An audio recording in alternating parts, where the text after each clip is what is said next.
Hello everyone, welcome back to my channel. In this video, I am going to walk you through a detailed breakdown of EY Data Science GenAI interview experience that I recently had. This is based on the Medium article that I have recently wrote. And since a lot of you reached out to me asking for a more in-depth explanation, I thought to break it down into step by step and record this video. So just giving an overview, this was one of the most structured interview processes that I have faced. There were proper 5 rounds, and each focus on different skill sets from coding, engine AI architecture to deep ML theory, deployment, and behavioral question. So let's get started. The first part is round number one, which is coding and GenAI basics. So this round was, although it is saying about coding and basic technical, but this was mostly a screening round. It was of 30 minutes. And by when I say screening round, it means it was a quick paced interview. So I had to solve 2 questions, like one was sorting a list without using sorted function. So if you have to prepare similar questions, you can use similar question where we do not have to use any built-in function. There are many built-in function in Python. You can practice all of them without using those, and how can we use them using brute force algorithms. For this part, we need to come up with some logic using merge sort, quick sort, heap sort, all those basic algorithms of data structure. Then second question that was given to me was first non-repeating character in a string. So if let's say a b b c d, so c is the first non-repeating, it should be in the output. So these are the 2 questions that were asked to me. And I would say these are very classic Python problems, and you should be comfortable writing these problems from brute force. You should be prepared with sorting algorithms, merge sort, quick sort from scratch, and all the other DS related concepts like binary search and all those. Those have a higher chances of getting in these kind of rounds. Then there were also some technical questions like what is an LLM, how do agents work in GenAI, explain RAG, and how it can be evaluated. So these are mostly the questions that are related to my resume, but in the screening they are asked to see how a person responds and how is he able to tell what he has done. So they also asked me to explain a resume based project involving LLMs. And I would say this is mostly they are not expecting you to go into technical depth, but they expect you to tell in terms of business profit that your project made, or something that you have done which was very much in align with your business goals and all those things. So in this round, technical depth is not required, but your in the way you have to come up with the storyline of your project is very important to practice beforehand. So round number one was mostly related to this part, coding part, and a bit of technical, how you explain your project and how it is important in industry today. Coming to the round number two, advanced coding. So this was the major coding round that was of proper 1 hour. And the 2 questions that I was asked were find the longest palindrome in a string, BABAD. Here BAB and ABA are the two palindrome strings that we can see. Then second question that was asked, reverse alternate metric rows based on condition 1, 2, 3, 4, 5, 6, 7, 8. And now they have given me this function. If I pass this function row as odd, then the odd row should be reversed. So 1, 2, 3, 4 remains same. Then 8, 7, 6, 5 is reversed, and then other one remains the same. If I pass row as even, then even ones will be reversed. So this kind of 2 questions were asked, and they also kept on helping you. It's not just one-sided interview. They are involved in your interview and they will guide you. And similar practice problems, I would say, is very much important that you prepare all the things related to list, matrix, arrays, rotate a matrix 90 degrees, transpose a matrix. All those kind of questions are very important. Check if a string is palindrome, ignoring special characters, spiral traverse, substring with all unique characters. So these are one of the important problems for this. Now, apart from this, one of the important point I would say is these questions tested both the clean coding and the modular thinking. So the follow-ups that you can expect on these coding, let's say I gave this as input and I got this as an output. Now the follow-up that they asked me was how would you optimize this and what's the time complexity? So if your algorithm is taking order of n square, can you make it order of n log n? If it is taking n log n, can you make it order of log n? All those questions are follow-up. So one of the most important part to do here is do the logic properly, but write your code in a very modular way so that if in the next part they ask, can you make it better?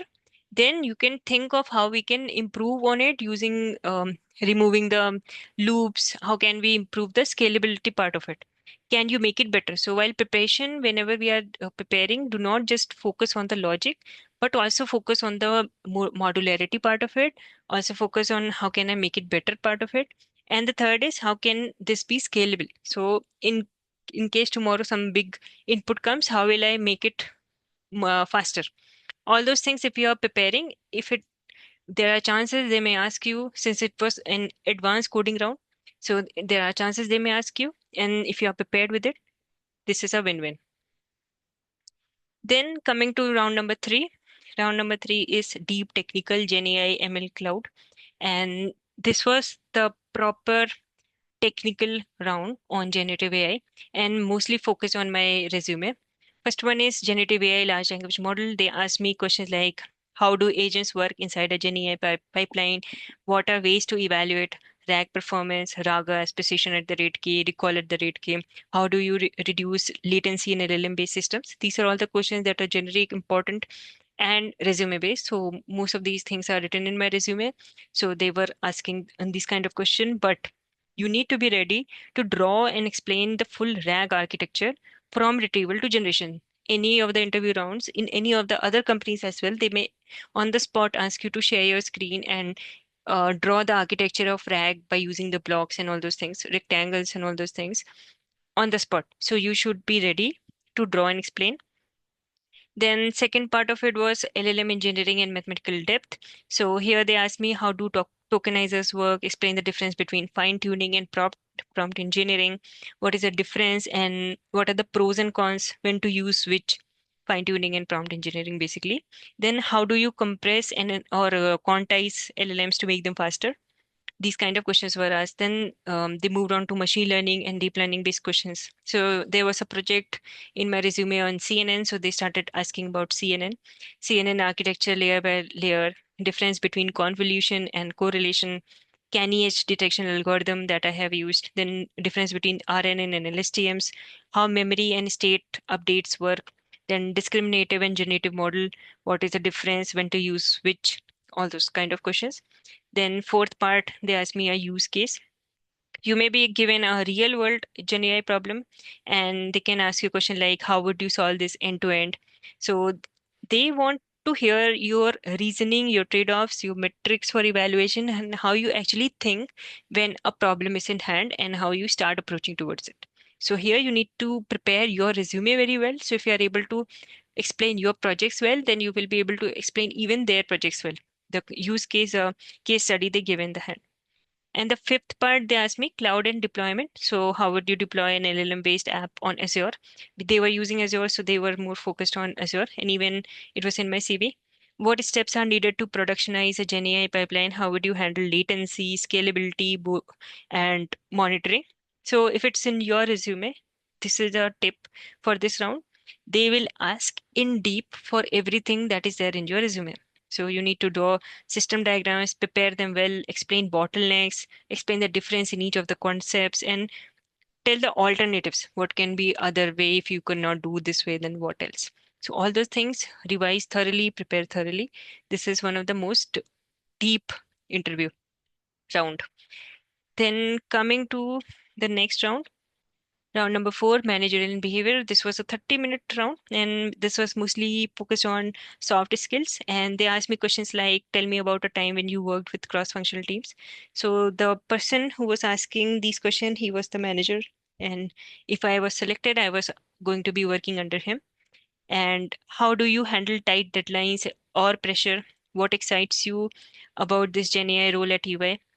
So here, one of the major tips I would give is to use the star format to answer the question. In my previous video of Walmart, senior data scientist interview round, I have given this explanation what star format is in detail. So you can go and look. This is one of the most important way of answering a question that makes an impact. If they ask any question, on your resume, on your project, and or if any case study comes or any system design comes, if you are able to transform your solution in the form of star format, then it makes a higher impact on what we normally tell.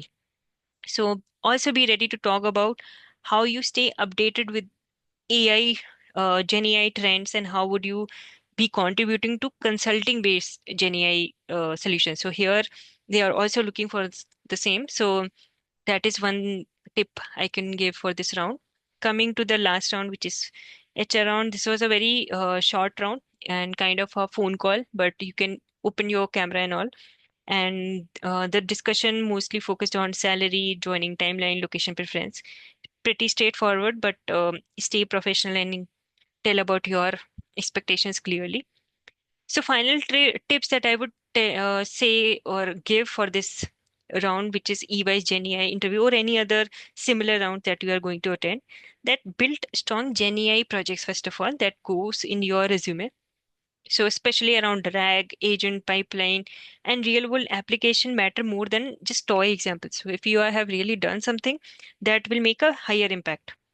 Then second, I could say is know your architecture. So be ready to draw and explain the system designs that you have done, whether it's a project or it's the architecture of the model, RAG, or anything.